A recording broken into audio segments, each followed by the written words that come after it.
Hello, Peter. My name is Chris Arsenault. Had a half a day of my protest against not being able to speak with you. It's down at your office today, but I'm going to start from the beginning of the day and tell you some stories of my day. So I went to Canadian Tire today, looking for a nice Canadian flag to drape over myself and show my respect for my country, and pick up a couple of jerry cans because I understand they're quite fashionable these days. I went in there without a mask. I didn't know where the flags were, so I stopped. I let an attendant walk towards me, and then I asked her where the flag was. It was actually kind of nice because she didn't treat me any different, and that felt great. So I went down to where the flags were, and they were all gone, except for one. It was on a pole to mount on a house. It was like $74. I wasn't going to get that. So I went and got the jerry cans. I waited in line, went to paid at the till. The lady was very nice and polite. And she asked me if I found everything. I said I couldn't find any flags. She sort of chuckled and said, "Nope, they're all gone." And I mentioned to her as well that we were in Ottawa, and her eyes lit up and went, "What was it like?" And I told her, I said, "It was amazing. It was, I can't explain it." And so she said that she heard that a lot, and she wished me a great day, and I wished her a great day. Went out to the car, put everything away, got in the seat, and noticed a gentleman beside me. He's looking at my flags that we have draped on the car so people know.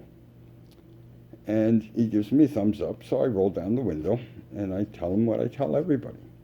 If you support the truckers, Canadians, myself, the Canadian Charter rights, freedoms, anything that fits in there, call your representative.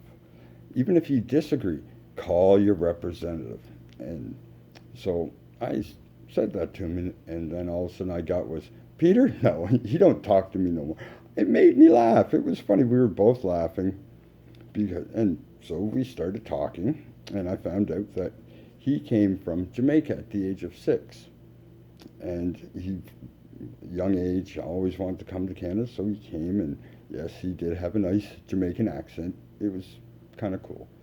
And so we talked a lot, and yeah, he told me that he used to have great conversations with you, and now you don't return his calls. And I said to him, "Well, he doesn't return my calls either." And we chuckled again. And he told me stories such as he's a truck driver. And I can physically see the anger and the frustration of him telling me all the different things that he had to do to keep his job. It, it's a story. I mean, there's so many of them out there. And I haven't even gotten home to mark on my jerry cans True North Strong and Free yet. I'm not even at your place, and I've already talked to a few people. So we parted ways. We shook hands. He wished me luck.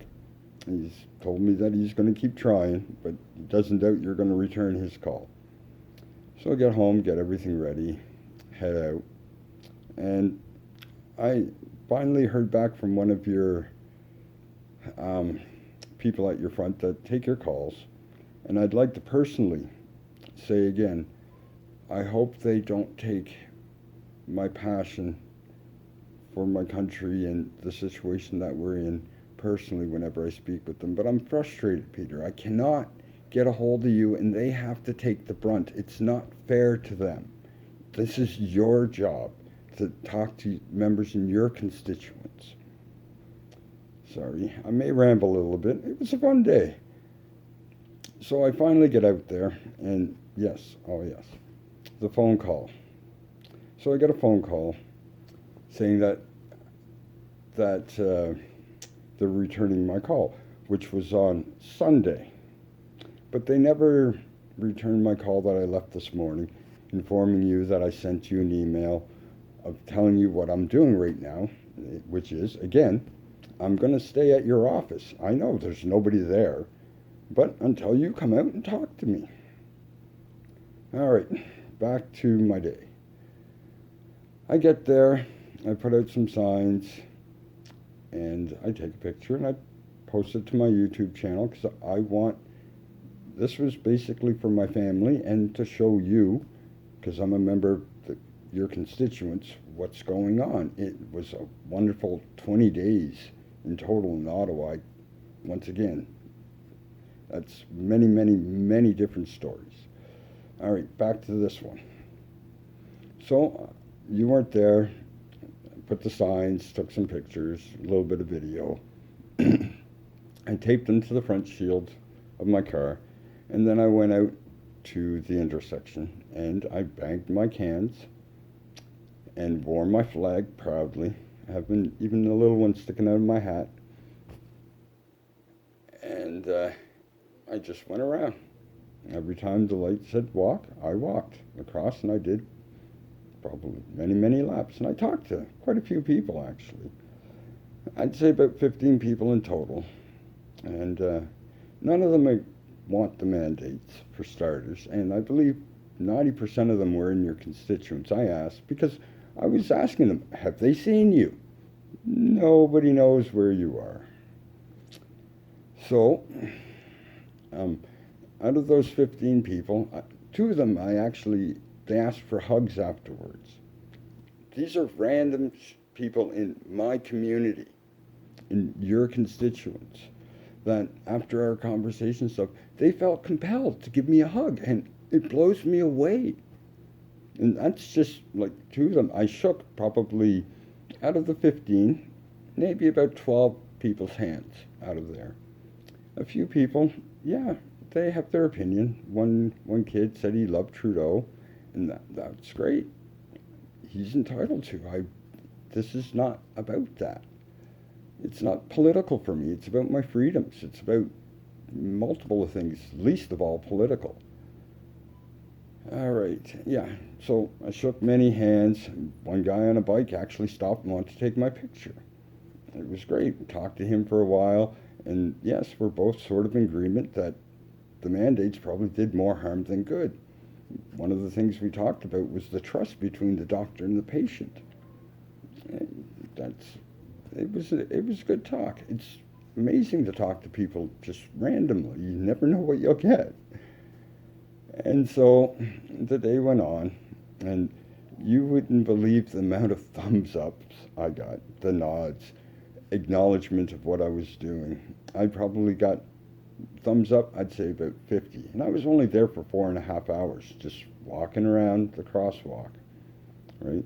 Now the horns, on the other hand, I could not make a lap without getting 2 or 3 people honking at me, waving. It was incredible. I almost felt like I was in Ottawa, but I was just this single little guy walking around banging jerry cans. And the funniest part was most of those people that were honking the most were the vaccinated. How do I know this? They had city jobs, right? It's not anti-mandate. We just want to be able to make our own choice. I'll try day 2, whenever we're going to do a full day, to keep this a little bit shorter, because I know your time is short. And I'll introduce you to my wife, because she'll be with me tomorrow. You've talked to her before.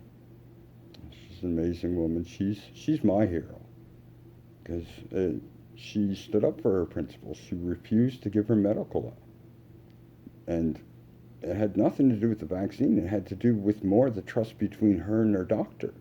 It's nobody else's business. I don't discuss my health with me and my government. It's between me and my doctor. Anyhow, I'll stop my rambling on, because there's more stories. I've just condensed it. I'd love to talk to you, Peter. And I think a lot of people in your constituents would love to talk to you too. Maybe open up your shop. Everybody else is open, but your place is closed. It looks like you guys abandoned it. There's not even a sign to say what's going on. Well, to end it, a proud Canadian I am, and I will stand up for what is right. Have a good day, Peter. Maybe one day I get to talk to you.